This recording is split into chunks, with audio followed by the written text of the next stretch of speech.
The topic is the Interdependent Cosmos, and the panelists will come up with more insights.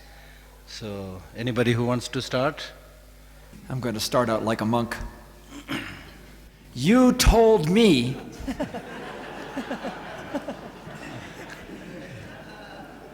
that through meditation, monks had thought of other worlds, other planets, the nature of the universe.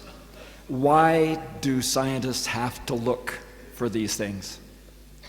And yet, the other day in my class, monks were looking through microscopes. And the Tibetan monks asked the exact same question that the Christian monks asked Galileo in the mid-1600s when he had them look through the telescope to show them the moons of Jupiter. And they asked, how do I know that what I'm seeing when I look through this tube is not created by the tube, that it actually is something that's there? And so what we do in science is to look at the thing many different ways, and we hope that by looking in many different ways we get closer to an understanding of what's actually there. We use multiple telescopes, and for the moons of Jupiter we went there, so that gets at the information. But scientists then can take the idea that you get at what the truth is, or closer to the truth, closer to what's really there, by doing multiple views. Take the ideas from the monks, the philosophical ideas about what's out there, and then do other views. Look at them in the scientific way to see how what we discover corresponds to what the thinking was. This will be very strongly challenged. Because according to the Buddhist viewpoint, everything is designated by your mind. So therefore the problem with your scientific way of seeing things is you are saying that we'll find something objective. So is it possible to find something objective without letting your mind color the thing that you see? For example, I call this white. When did it become white? Somebody in the beginning said this is white, so everybody is now parroting and saying white, white. If somebody said right in the beginning this is black, today everybody will be saying this is black. So how will you ensure that without your monkey mind playing the trick, you can get that objective view? Like for example, there's so much dependence on mathematics, and we say mathematics is the language of science. And everybody says 2 plus 2 is 4. 2 plus 2, maybe 3, maybe 5. There are a lot of thinkings, ideas going on there. So my main question is, how will you, even from the scientific community, now you are talking about the law of uncertainty, you see. So therefore, are you still with this group of uncertainty, or are you still thinking that just by using these instruments you can be totally objective? So I was trying to anticipate that question and say, approaching the truth, approaching the objective reality by looking at it in many different ways, and never at perhaps achieving it. And the museum I come from is a museum of science and art and human perception. And many scientists never touch on this part, which is human perception. Understanding how our view of the world actually is created in the brain. And it can have illusions. It can be wrong.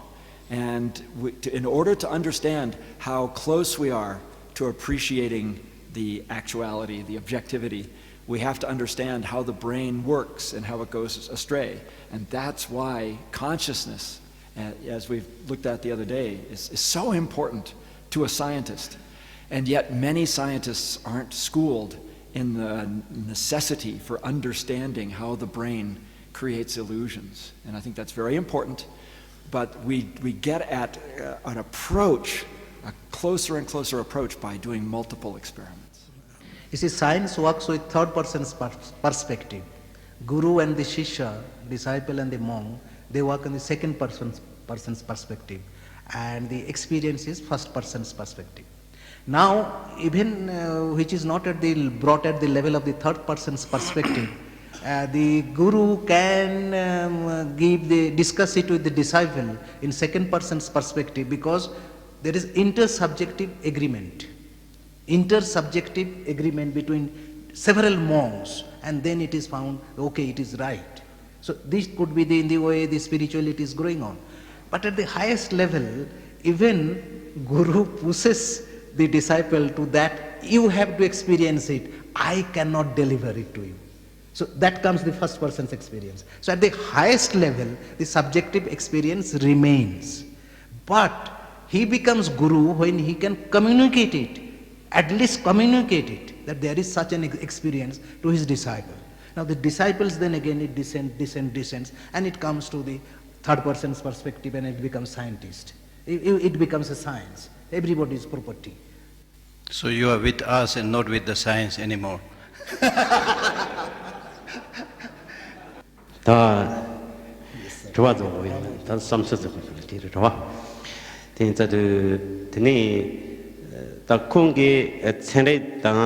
Tene kunjo ni pote gam ni mina ke nana de thame pa no ji khonsong do khong ge da gam ke nana chene pa da kunjo ni ga de chon no ji song do wa o tene yen za de chinam ni gam ke nana de cho gi jum si che da gam ke nana de mo cho jum si sa ki chin no chi si ke. So by listening to your presentation and also listening to Paul's response, it seems that from your point of view, both God and science can fit into one box, and according to you, they sit in separate boxes. So, can each of you tell one reason why you think that it should have two separate boxes, and why you should think that it can fit in one box? No, the box will disappear. The boxes are like there's a kind of performance in Western culture called a mime, and this is a performer that performs without words. And one classic performance is to pretend that the mime is inside a box, and the mime conveys the presence of the box to you through his motions, and yet there isn't really a box. It's a box not in the mind, but in the mime. But these two boxes can have various amounts of overlap. In other words, a scientist, when dealing inside the scientific box of experiments, probably uses some of the ethics that comes from the box of philosophy and religion. Yet, some others might deal with two separate boxes. So I think I'll allow my boxes to overlap. This reminds me a story. Once a teacher asked his little children to paint something, a tiger, a mouse, and a cat. Then everybody painted it, and then there was a little girl who did not paint anything. When the teacher wanted to see the painting, she just came with a blank paper. Said, "Where is your painting?" Then the little girl said, "Sir, I painted everything, but the mouse eat the rat, the rat was eaten by the mouse was eaten by the tiger went into the forest." So is this your answer? Nang juni xiong da che dam di dianju ni guo le xiong wo de du shi de da dan da ni ge tuo de ani dianju de jiao yo de da dan da bi xian na ji de guo bo de ge da guo de ge je ro wa guo de ge da khong la yin di tuo de ani le ba gi xiong ye chong la na za pong ne ani su gu yo ma cho cha zang pi ji mi ge cha je ro wa di la ani nang be gi lama do ina re da hindu gi ina re da de na shin yi shu gi lama de ge ani khola khalore blessed to chini and the never like to go west. So when we have some brain damages, we can have paralysis in the body. For example, like if you have damage in the right hemisphere of the brain, then you can have paralysis in the left side of the body. And if you are somebody who believes in the God, then what happens to the role of God at that kind of situation? And can God, through blessing, make that patient recover from his paralysis? If I would have some remedy on that, I would have been flooded with these all paralyzed patients to me. So I do not have any remedy for that. Let me say so first. But if you want an explanation, you see, even if the God's grace is coming, the neurons are not ready or the neurons are damaged. And that's why it cannot translate this force which is coming from above. Even if you, so the infrastructure is very important. And infrastructure is the brain. The 10 to the power 11 neurons which have gathered here on our head to form the brain, it is extremely important. And it has been done in another experiment. They have lost the power of multiplication. It's the neurons usually do not multiply. The most sophisticated neuron of the cerebral cortex, they do not multiply. Multiplication is cellular sex. So they have abundant sex. In abandoning sex, they have gone to the highest level of consciousness. Now, this has a materialistic explanation also, because whenever a cell divides, a mitotic spindle is formed. And this, during mitosis, the mitotic spindle is formed, and this is formed from the microtubules. Here comes this hammer of Penrose theory. The microtubules are very important. And in neurons, the microtubules are preserved because they do not undergo mitosis. So they are at the best stage, best phase to concentrate the informations, which the other cells do not have. Other cells, the microtubule spindle break down, they proliferate, they say. That is a problem with the neurons. You see, once it is paralyzed, you cannot replace it by another neuron. So people have been trying to do the neural transplant there, put another neuron. This is a regenerative medicine. They are trying that, okay, if my brain neuron does not function, let me put another live neuron in the brain. So science has been progressing in that way, what we can do. So don't depend on God. All the science has what the science has been invented or inventing, they are also God's invention. You see, the scientist mind is also worked by God. So it is all God's invention. To take medicine, accept the procedure of transplant surgery, neurotransplantation. These are all essential to treat the paralyzed patients. Let me ask a question on this very topic, the interdependent cosmos. Once I heard somebody saying that if the butterfly flaps its wings here in this part of the world, it will have its effect in the furthest corner of the other side of the world. This is a very important question to me, because I clearly understand that while we are living together or when we interact with something close by, then definitely there is a sense of interdependence. But when you talk about the butterfly flapping its wings here and having its effect on the other side of the world, that I think is a very intriguing and very important question. Even in the case of the Buddhist practice, if I practice my compassion here for the benefit of all sentient beings, is it really going to help everybody or not? I think these are kind of related questions, so I would like to hear your scientific viewpoints. Okay. So this is in science what we call chaos theory. And chaos theory in science involves something called sensitivity to initial conditions. If you have a ball on the top of a mountain, very smooth mountain, then the slightest offset in the position of that ball will cause it to roll down an entirely different side of the mountain. So maybe the little bit of wind that comes from the flapping of that butterfly wing in the sensitive scientific system that is the atmosphere and the weather can actually trigger a cascading motion that leads to a hurricane in the other hemisphere of the Earth. And that's where this question first came from. And I think I'd like to turn it to Saket to tell some of the stories about how the solar system itself, talking about the interdependent cosmos, how this harmony that he talked about in the original talk can be disrupted by this chaos effect.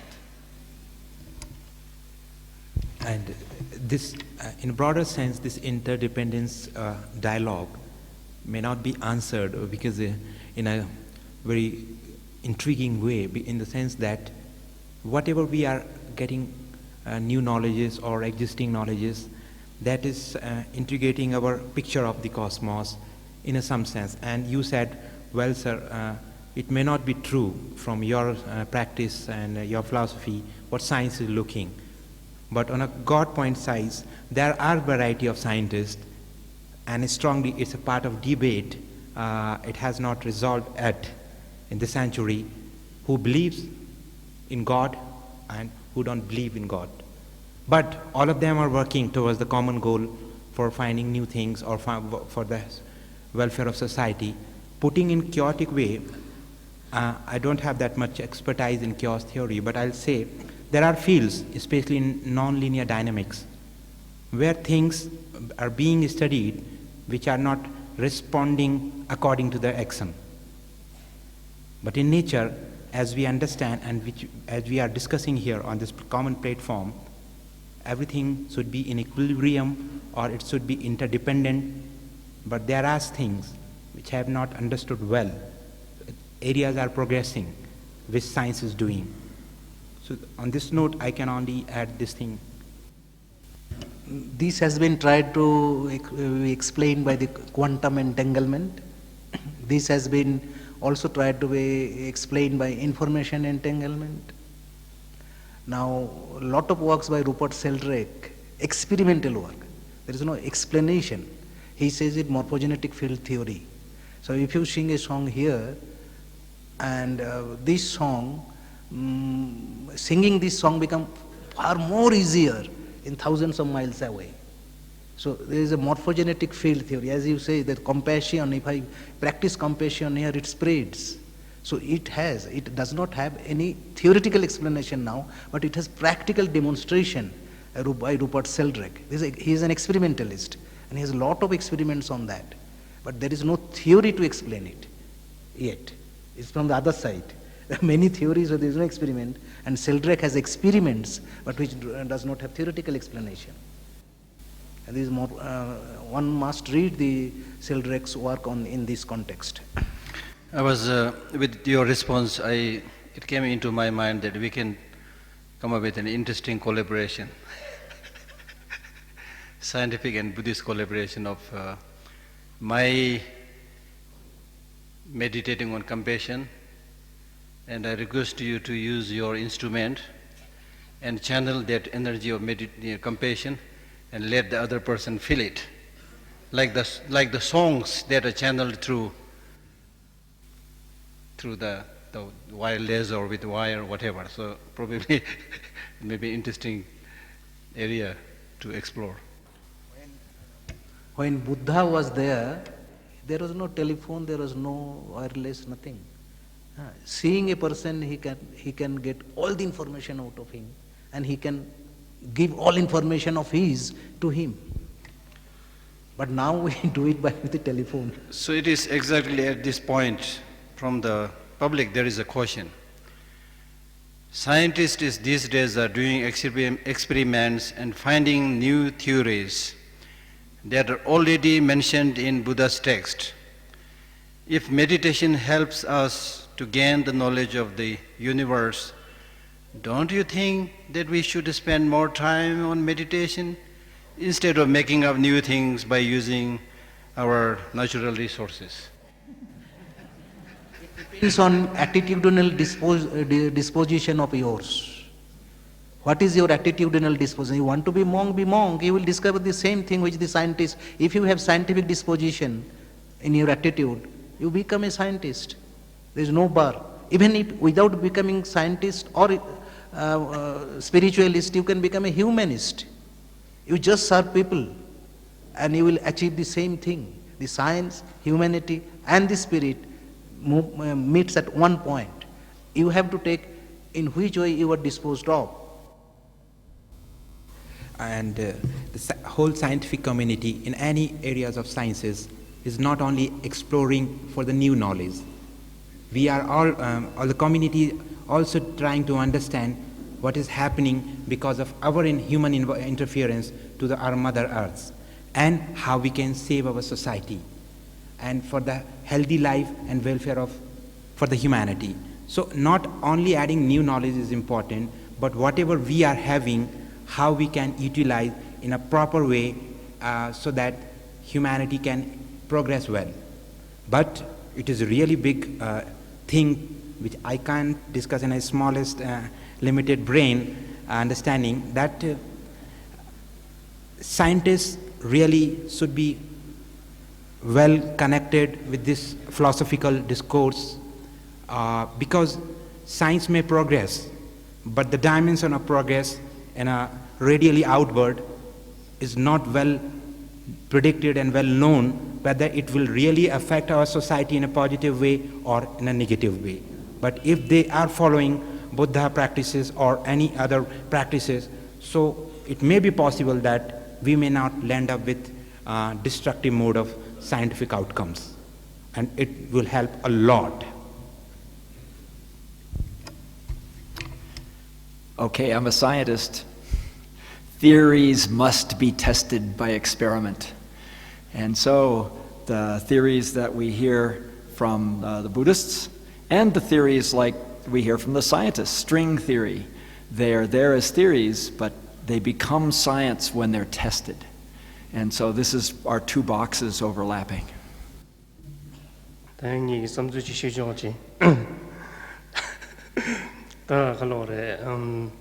ngarangi dosta into zambala la sing de chilo la mewa che ani yagar gi kechana na kharasa bhagwan insan ge rup mewa de la chi do de do ji la sing de susu gi na lo yewa do ji chol dos kachin de zambala susu gi chawa khang yago chena di gi tumde yago yawa chi da chawa nyamba ji chena di tumde nyamba yawa chi de de zambala ani la sing de susu na lo ye de wa chi res de ga na sing ta susu gi phajo mi la yago ji chena an phajo gi chujo la yago che ji yin ba ji ta di sujeng gi ngom to ne res 다 소매기 돈이 달라든데 데데다미데 지금 데절은 먼저 파쳐봐피나 소정 오버기 주로고 지원하는 시대가는 신 소매기 안데 저기 주로고 지도 그래서 근데 지금 섬기도 도치데 사생인데 치료를 많이 받지 아니 수수나로를 여바지 레샤도 도스tam기도 쉐 A personal opinion related with God.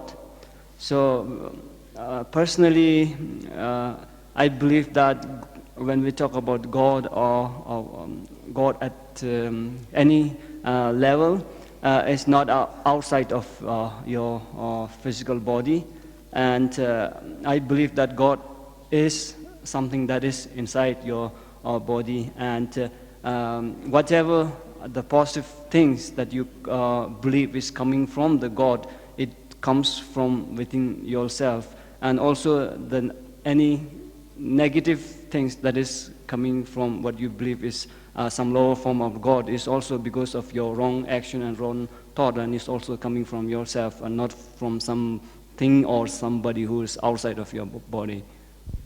I have a question at this point. Buddha, Nagarjuna, and many Prasangika Madhyamikas, they philosophically made a very precise conclusion by saying that there is no partyless particle. No partyless particle.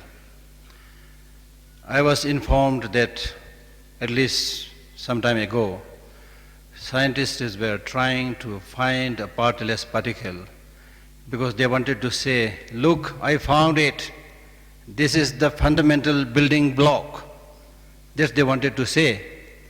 Now I do hear, I am not so sure, wave-particle duality, things like that. So my curiosity is, are you still trying to find this partyless particle, or have you joined Nagarjuna and Buddha?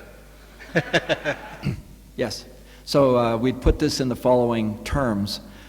Is there any particle which cannot be divided into smaller parts? It's a partless particle.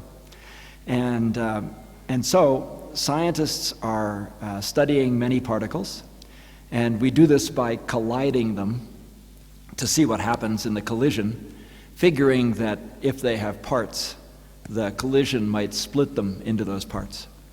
And we have looked at a particle called an electron, and we collide two electrons together.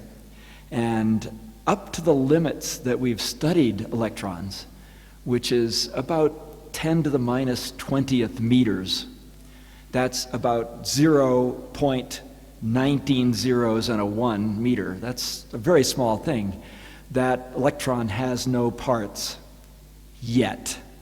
So I can't say, oh, it's always going to have no parts. And we've done the same thing with another particle called the quark. We collide those, and up to now, we haven't found parts, but some scientists hypothesize they have parts. However, there is this particle called a photon, and a photon is, quote, a particle of light. And this particle of light has a wave nature as well. And we use this word particle in a new way from how you might use it. We don't picture that the particle has, the photon has a solid edge like that. But here's the deal.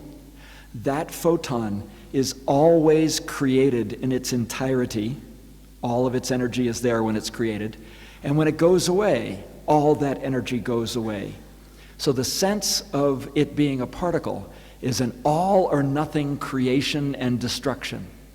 And for a photon, that is true. It has no parts. You can't interact with half a photon. It's all or it's nothing. So I think that's as close as I can come to the partless particle. 당하랑게 삼선로제나 드니 다다 팀종세한로데 베마세바 키치모노지 samdegido teneyenza timjong ge korte tatta konamba ki ma duthi thashun rawo ji ge thone ma songhin rawri ma to yang ji se nepje di tena nangju ji simji te chone go wa dang te so je ge le simji je le ti ne so go ya te so ko la sakhin rawo je da donang ro hira ji mundu samsan ro jang arang ten so ro teneyenza de nga chu gi tata 세레바기 따답지당 심조 대소대 시야대 조조 다치 로아 매당 다 심지 소대는 제 대탑당 무 네서티 또비기 탑도 다 고속 답진로 또 제 요소 여러 드네 연자데 다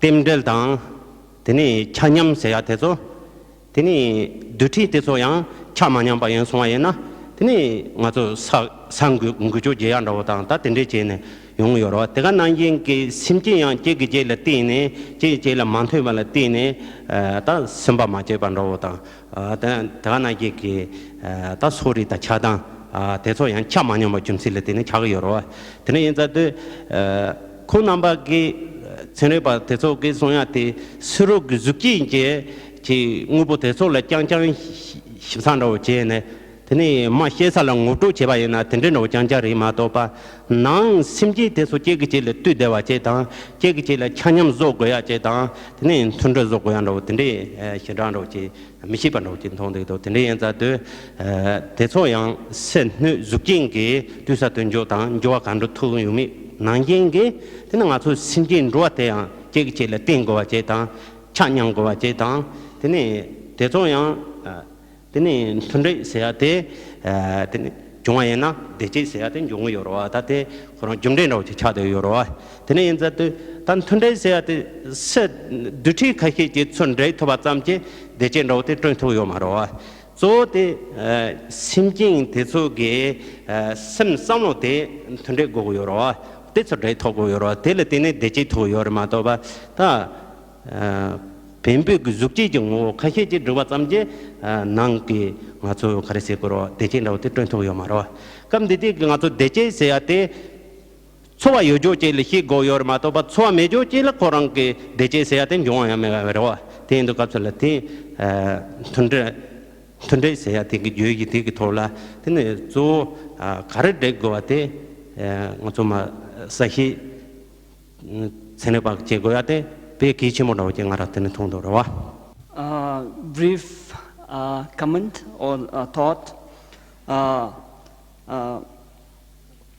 So when you talk about the harmony and the equilibrium and the dependent cosmos, and it seems that from the scientific point of view or the scientific community, they are paying more attention towards the harmony or the nature of physical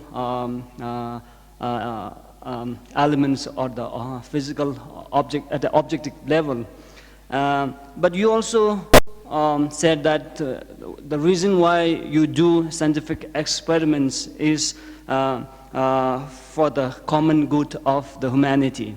So if your purpose is to benefit human being and the human community and also for the other sentient beings, then I think that you should pay equal kind of weightage and equal kind of interest in knowing about the equilibrium, not only in the physical level, but also in the non-physical or subjective level. So when you are practically paying more attention towards the physical equilibrium and not much about the subjective equilibrium, and you're also saying that what we do is for the common good of all the living beings. I see this kind of a little bit of contradictory, and so I hope that scientific communities pay much more attention toward the nature of subjectivity or the subjective level or the sentient beings who are living within this cosmos. And when we talk about the cosmology, when we talk about the harmony and the happiness, happiness is relevant only for the sentient beings, not about the physical things. So that's why I think that is important, and he's continued this.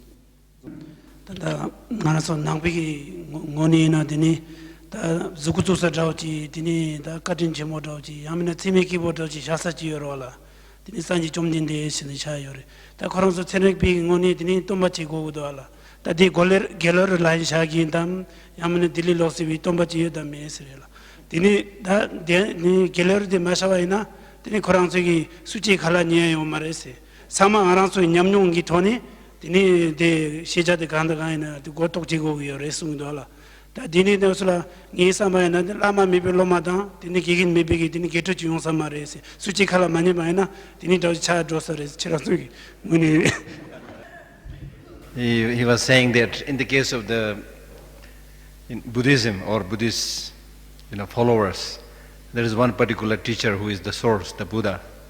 So in the case of the science, who is your teacher? And one of the possible teachers, like Galileo, himself clearly said that you need to individually experiment, don't listen to anybody. If nobody listens to anybody, how would you find that authenticity? You see, everybody will come up and show up with their random findings, and there will be no lineage, no transmission, no authenticity, no systematic procedure. So, you have any particular teacher? It may not sound appropriate, but I feel teacher for scientific community or for all researcher or who's a part of involved in the part of study is a nature. And we are students, we are experimenting with nature and learning. In this learning process, we are not completely sure that whether it's really going to benefit. But our objective is this. We want some good thing for society, maybe for direct benefit or some new knowledge. But this type of intellectual discussion or discourse is very much essential to make our understanding much more coherent and focused, in a sense that whatever we are learning from nature, from scientific point of view, using gadgets, machines, which may not be happier for, you said like that, why we need that, but they can add very important part very important information. So I feel all the scientists are learning and discussing among themselves and reaching on common goal, whether it's really accepting or not accepting theory, whether it will work very well or not work very well. So teacher, in a sense that I believe nature is our teacher.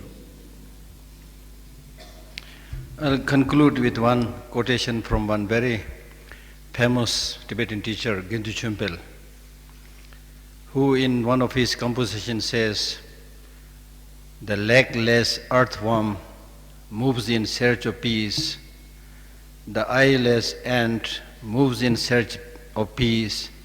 In short, the whole world is running in search of peace. Let us also run in search of our lunch." So I stop here. Thank you very much.